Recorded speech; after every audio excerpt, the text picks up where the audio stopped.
So, but we were talking about Luther and how he pushes all the buttons. Yeah, yeah. Well, I mean, that's one of the things I like about. I do a lot of. I like literature. I do. I just like writing. I write some myself. I like character Mm, development. I like all of that. But with that, you get a lot of tropes, a lot of things that are mm-hmm, just common threads throughout literature, throughout history. And one of those is the person who by day is wearing something like the wolf in sheep's clothing, so to speak. So several okay. times you get the person who, like the Bruce Wayne type. Like Bruce Wayne looks like Mm, millionaire playboy. In some renditions mm, of Bruce Wayne, he's almost a drunk. Who's hanging out doing anything, but really he's Batman and he's taking care of things. right, And it's right, the same with Luther. And that's just a right. common trope you see in all these things. But Mm, his character, one of the things that I like about Andor is how they don't feel the need to give you backstory. You just have to just we are where we are in the story, and this is who we're dealing with. And through the dialogue, um, they give you enough information to know that. So we know through the dialogue that Luthen can read people, that Luthen is very good at being a mastermind. Some might call him a manipulator, others would call him a strategist or whatever, but he's very good at that. Now, in season one, I don't know about now, but in season one, I suspected he was a Jedi. and why He would you still say that? might be, well, kind of by the way he carried himself. Now in season one, he was always wearing. Well, he does in season two a lot too. He was always wearing these long robes Mm, and stuff, mm. but he just seemed to be able to, like you said, read people. You say that, and I kind of see where you're going with this because what I see with Luthen, I see in Palpatine. These guys know how to play the long game. They're very tactful. They're strategists. And Right. when I look at Luthen, it's kind of like he's in that same circle as Palpatine, Mom Martha, Mm-hmm. that old money. He's one Mm-hmm. of those guys that I see that probably could have been a rival of Palpatine in high school, something like that. But you got Bell Organa off to the side just trying to be a Mm-hmm. good guy. But it seems like those two are the type that are always looking for power. I can kind of see how you think with the way Luther's able to. I just look at the comparison of how Palpatine is able to get so many things done by reading people. Luther does it the same way. Yeah, but what I think is so cool about Andor is that it doesn't really matter. I mean, Mm-hmm. it really doesn't matter. The fact is that he's good at doing this stuff, and Right. and we've seen enough as an audience, at least I have, to kind of, you know, just accept that. He doesn't have to be Mm-hmm. magical. You know what I mean? Nah. He can just be Right. very good at what he does.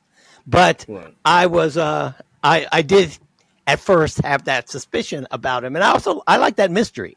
I like that Andor doesn't seem as though it feels the need to like explain everything. And I really like that. Just like this season, how there are 1 year gaps between each of the three drops. There's a Yeah. year that we Yeah. miss. And like Yeah. we see in episode 6, I think excuse me, episode 7, that Cassian has a blaster burn on his back. Yeah. They don't Where did even that tell you come how that from? happened. Yeah. Yeah. Yeah. Yeah, Yeah. but Yeah. we don't need to Yeah. know that.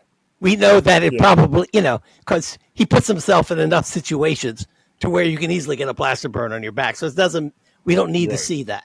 I'm glad you brought that up because you're right. You talked about the dialogue. The dialogue gives you enough so that you can kind of figure out what's going on. But sometimes Mhm. you have to go back a couple of episodes to Sure. figure out, that's what, you start putting the pieces together like that, which is another great thing about the writing and the development of the characters, but also the development of the story. Because there were times when I was watching episodes 4, 5, and 6 where I was like, okay, I'm missing something. Well, what's going on here? Now we're looking at this big wedding taking place. And then you're just like, oh, that goes back to that deal Mom Martha made trying to position themselves in society. So that was a big deal. It's kind of like showing you, who she is. And then you start hearing Luthen talking about it. And you start to kind of get an understanding of how you basically got the elitists, the conservatives, the Republicans, and you got the elitists, liberals, Democrats, the corporates, so to speak. You start to see who is in a place where they try to do good, but they're surrounded by corruption.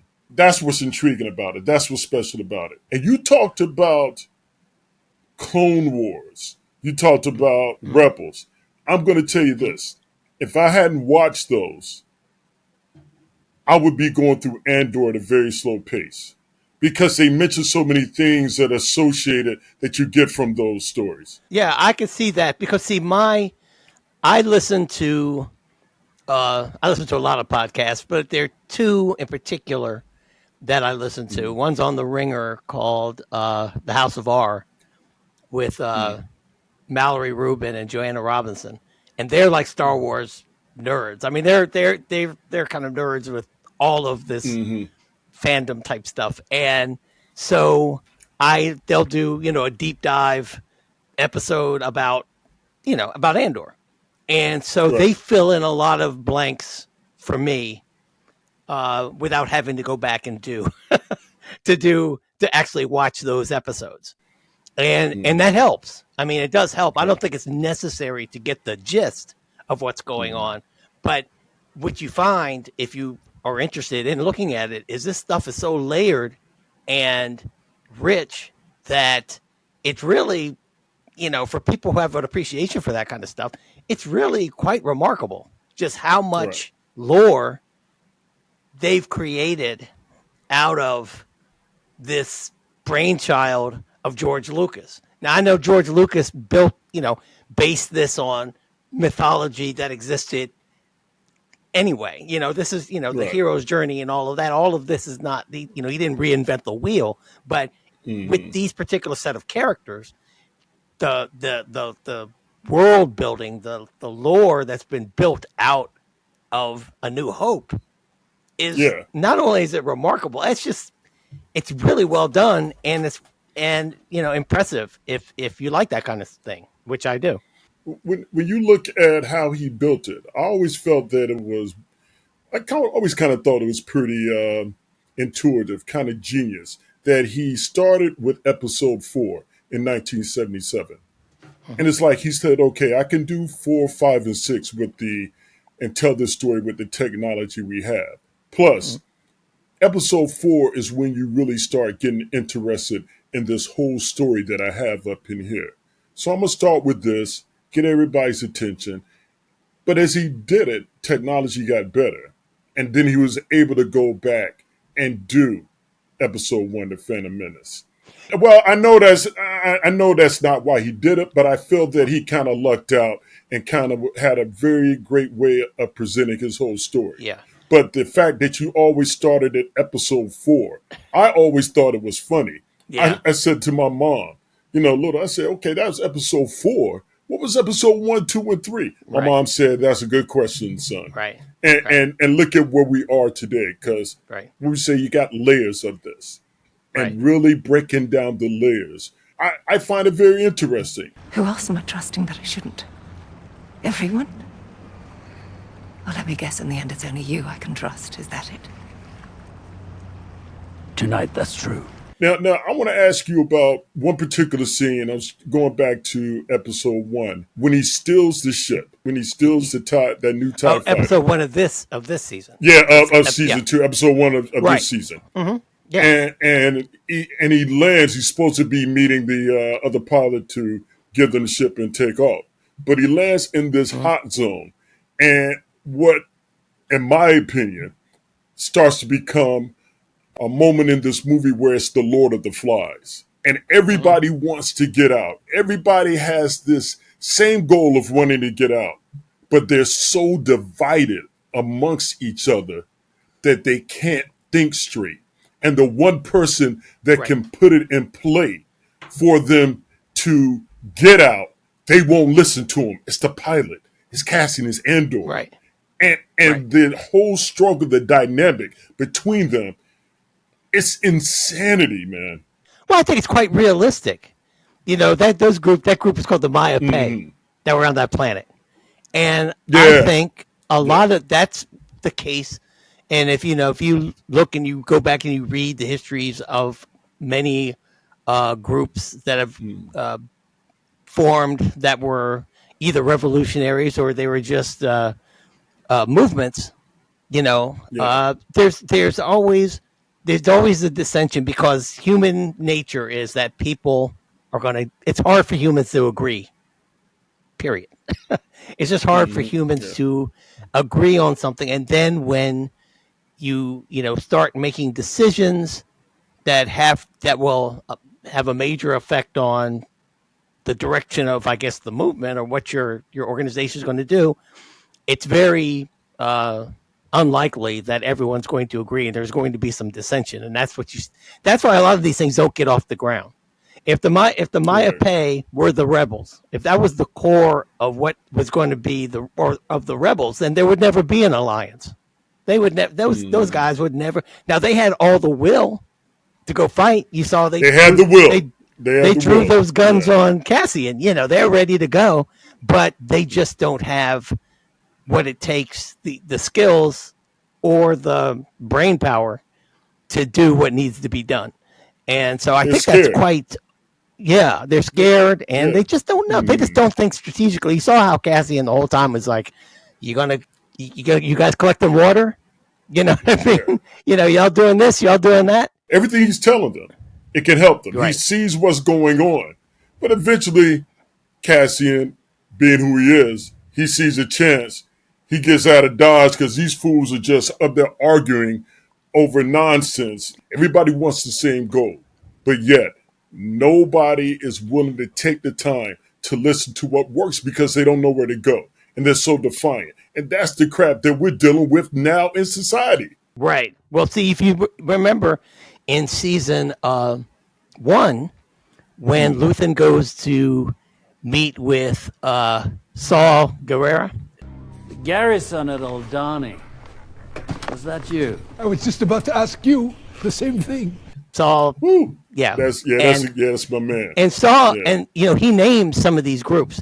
The Gorman Front, the Partisan Alliance, Sectorists, Human Cultists, Galaxy Petitionists. They're lost. He names the Maya Pei. He names the Gore, who we unfortunately see massacred later on. And Saul's got something to say about all of them. They're this, they're that. These guys are, because he's just like, these people they don't know what they're doing. So that's why Saul goes off and does his own thing. Instead of coming up with a way, which I think Luthen is trying to do, of trying to get all these groups together, Saul's like, nah, these people doing this, I'm going to do my thing.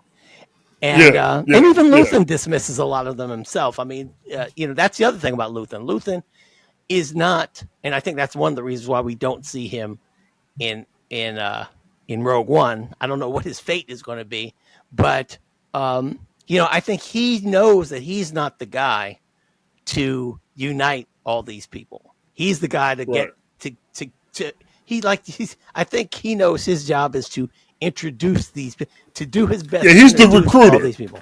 Luthen is a recruiter, but he can't get them all together.